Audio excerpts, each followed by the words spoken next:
வேலைக்கு போயிட்டு வீட்டுக்கு வந்து பார்க்கும்போது, மீன்கள் ரொம்பவே உற்சாகமா இருந்துச்சு. மீன்கள் மட்டும் இல்ல, நானும் ரொம்பவே உற்சாகமா இருந்தேன் இத பார்த்து. இந்த பேர நான் வந்து ப்ரீடிங் செட் பண்ணியிருந்தேன். ஆனா, இந்த பேரோட பெண் மீன் வந்து இன்னும் முட்டையிடல. அதாவது எக் லேயிங் பண்ணல.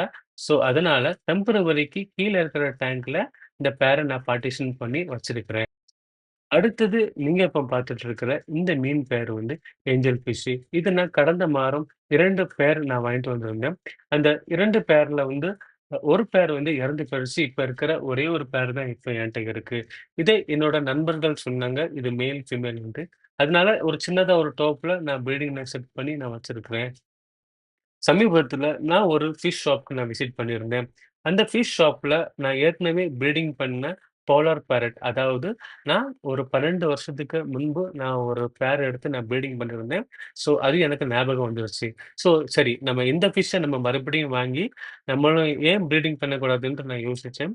அதே மாதிரி நான் ஒரு பேர் நான் வாங்கிட்டு வந்திருக்கிறேன். இந்த ஃப்ளோரன் டேங்க்ல இப்ப நான் பார்ட்டிஷன் பண்ணி வச்சிருக்கிறேன். இந்த டேங்க்ல தான் நம்ம ப்ரீடிங் பண்ண போறோம்.